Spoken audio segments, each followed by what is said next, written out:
Allu Arjun fans పై తెలంగాణ పోలీసులు కేసులు నమోదు చేశారు.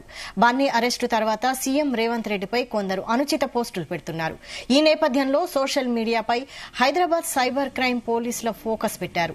అనుచిత పోస్టులు పెట్టే వారిపై కేసులు నమోదు చేస్తున్నారు.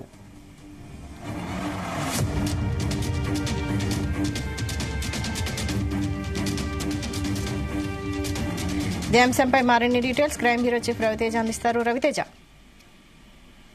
అల్లు అర్జున్ అరెస్ట్ తర్వాత రాష్ట్ర ప్రభుత్వాన్ని, రాష్ట్ర ముఖ్యమంత్రిని ఉద్దేశించి అల్లు అర్జున్ అభిమానులు సోషల్ మీడియా ద్వారా విపరీతమైనటువంటి ఈ నెగిటివ్ ప్రచారాన్ని కొనసాగిస్తా ఉన్నారనే దానిపై కూడా హైదరాబాద్ పోలీసులకు, రాష్ట్ర పోలీసులకు ఆ ఇన్ఫర్మేషన్ అందింది. ఎవరైతే ప్రధానంగా సోషల్ మీడియా ప్లాట్ఫామ్స్ ద్వారా రాష్ట్ర ముఖ్యమంత్రిని, ప్రభుత్వాన్ని సంబంధం లేకుండా ఈ విషయంపై అల్లు అర్జున్ అరెస్ట్ వెనుకల కుట్ర దాగి ఉంది, అరెస్ట్ వెనుకల రాష్ట్ర ప్రభుత్వం ఉంది, ముఖ్యమంత్రి ఉన్నాడంటూ కూడా ఏదైతే సోషల్ మీడియాలో చర్చనీయాంశంగా మారిందో దాన్ని కొంతమంది నెగిటివ్ గా పోర్ట్రేట్ చేస్తా ఉన్నారు.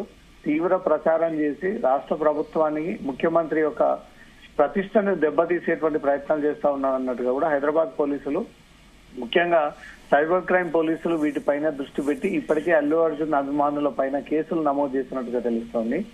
ఇంకా ఎవరైనా ఇక ముందు ఈ సంధ్యా థియేటర్ ఇష్యూకి సంబంధించి అటు ముఖ్యమంత్రిని గాని, రాష్ట్ర ప్రభుత్వం గాని ఎవరైనా తప్పుడు ప్రచారం చేసినా, లేని అంశాన్ని ఉన్నట్టుగా క్రియేట్ చేసి డిఫేమ్ చేసేటువంటి ప్రయత్నం చేసినా, వీటి వెనుక కుట్ర దాగుంది, రాజకీయ నాయకుల కక్ష కోసమే అల్లు అర్జున్ కేసు పెట్టారు, అరెస్ట్ చేశారంటూ కూడా ఏదైతే తప్పుడు సమాచారాన్ని సోషల్ మీడియా ద్వారా ప్రజలను వీళ్ళు డైవర్ట్ చేసేటువంటి ప్రయత్నాలు చేస్తారో వాటిని పైన పోలీసులు ప్రత్యేక దృష్టి పెట్టి ఎవరైతే ఈ ఆపరేటింగ్ కి పాల్పడతా ఉన్నారో, ఎక్కడి నుంచి ఈ సోషల్ మీడియా అకౌంట్స్ ని వీళ్ళంతా ఆపరేట్ చేస్తా ఉన్నారో వాటన్నిటిపై ఎప్పటికప్పుడు అధికారులు దృష్టి పెట్టి వాటిని గుర్తించే విధే ప్రాసెసింగ్ అయితే కొనసాగుతా ఉంది. ఇప్పటికే రాష్ట్ర వ్యాప్తంగా ఎవరైతే ప్రభుత్వాన్ని వీళ్ళు దిగజార్చేటువంటి ప్రయత్నం చేశారో వాటందరినీ కూడా గుర్తించి కొన్ని కేసులు నమోదు చేసి కొంతమందిని అరెస్ట్ చేయడము, కొంతమంది నోటీసులు ఇవ్వడము, ఇంకొంతమందిని గుర్తించేటువంటి ప్రయత్నం చేస్తున్నట్టుగా తెలుస్తుంది.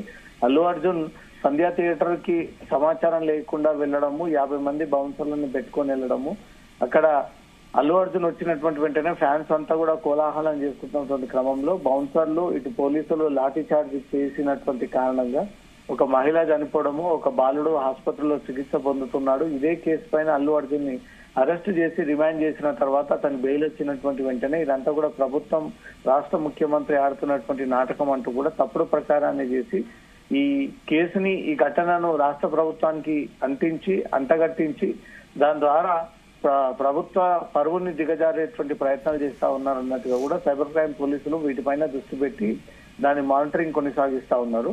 ఎక్కడి నుంచి ఈ ఆపరేషన్స్ కొనసాగుతా ఉన్నాయి. ఏపీలో ఉన్నటువంటి అల్లు అర్జున్ ఫ్యాన్సే ఈ పని కట్టుకొని కాంగ్రెస్ ప్రభుత్వం పైన ఈ నిందలు వేస్తా ఉన్నారా, లేదా తెలంగాణలో ఉన్నటువంటి అల్లు అర్జున్ అభిమానులే పడనటువంటి వ్యక్తులు ప్రభుత్వాన్ని ఏ రకంగా అయినా మనం ఈ ప్రచారం చేయాలి, దుష్ప్రచారం అన్న ఆలోచనతో ఇలా వ్యవహరిస్తా ఉన్నారనే దానిపై కూడా పోలీసులకు అందుతున్నటువంటి ఇన్ఫర్మేషన్ ప్రకారంగా ఎక్కడి నుంచి వీటి ఆపరేట్ చేస్తా ఉన్నారు, వెనక నుంచి ఎవరు ఆపరేట్ చేయిస్తా ఉన్నారు, వీటి వెనుక ఎవరైనా రాజకీయ నాయకులు ఉన్నారా అనే కోణంలో కూడా పోలీసులు ప్రత్యేకమైనటువంటి టీమ్స్ ఏర్పాటు చేసి నిత్యం సోషల్ మీడియా అకౌంట్స్ అన్నిటి కూడా మానిటర్ చేస్తా ఉన్నారు. ఇటు ఇన్స్టాగ్రామ్, ఫేస్బుక్, యూట్యూబ్లు, ఇతర స్నాప్చాట్ లాంటి సోషల్ మీడియా, ట్విట్టర్, థ్రెడ్స్ లాంటి అన్ని అకౌంట్స్ ని కూడా పోలీసులు ఎప్పటికప్పుడు పరిశీలించి ప్రత్యేక టీమ్స్ ఎవరైతే ఐపీ అడ్రస్ ద్వారా, అకౌంట్ ద్వారా రాష్ట్ర ముఖ్యమంత్రిని గాని, ప్రభుత్వాన్ని గాని ఇంకేదైనా దూషించేటువంటి ప్రయత్నం చేసినా, ఈ కేసుతో సంబంధం లేనటువంటి వ్యక్తులని దీంట్లో ఇన్వాల్వ్ చేసేటువంటి ప్రయత్నం చేసినా తీవ్ర చర్యలు ఉండబోతా ఉన్నాయంటూ కూడా పోలీసులు ఇప్పటికే కేసు నమోదు చేసి వాళ్ళందరినీ కూడా విచారించడం జరిగింది. ఇక ముందు కానీ అల్లు అర్జున్ ఈ పుష్ప 2 సినిమాల్లో తప్పుడు ప్రచారం చేస్తే మాత్రం ఊరుకునేదే లేదు. తప్పనిసరిగా చట్ట ఉల్లంఘనకు పాల్పడ్డ ఎవరినైనా సరే కేసులు నమోదు చేసి జైలుకి పంపిస్తామంటూ మాత్రం హైదరాబాద్ పోలీసులు హెచ్చరిస్తా ఉన్నారు. వైశాలి, మరోవైపు సంధ్యా థియేటర్ సీజ్ కూడా చేసినట్టు తెలుస్తోంది.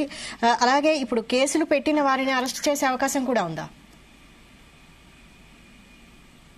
సంధ్యా థియేటర్ సీజ్ కి సిఫార్సు చేశారు రాష్ట్ర హైదరాబాద్ పోలీసులు. పోలీస్ కమిషనర్ ఇప్పటికే వారికి షోకాజ్ నోటీసులు జారీ చేసి 10 రోజుల్లో దీనిపైన వివరణ ఇవ్వాలి, సంధ్యా థియేటర్ ని ఎందుకు సీజ్ చేయకూడదు అనే వివరణ అందజేయండి మాకు అంటూ కూడా స్పష్టంగా షోకాజ్ నోటీసులు అందజేశారు. దాంట్లో SHO Chikkadpally, ACP Chikkadpally, DCP central zone తో పాటు additional commissioner land order, traffic వీళ్ళందరికీ కూడా నోటీసులు కాపీ 2 పంపి ఈ త్వరలో వీళ్ళు ఇచ్చేటువంటి వివరణని బట్టి ముందు నిర్ణయం తీసుకోవాలన్న ఆలోచనతో ఈ నోటీస్ ఇచ్చినట్టుగా తెలుస్తుంది Vaishakh. Right, thank you Raviteja.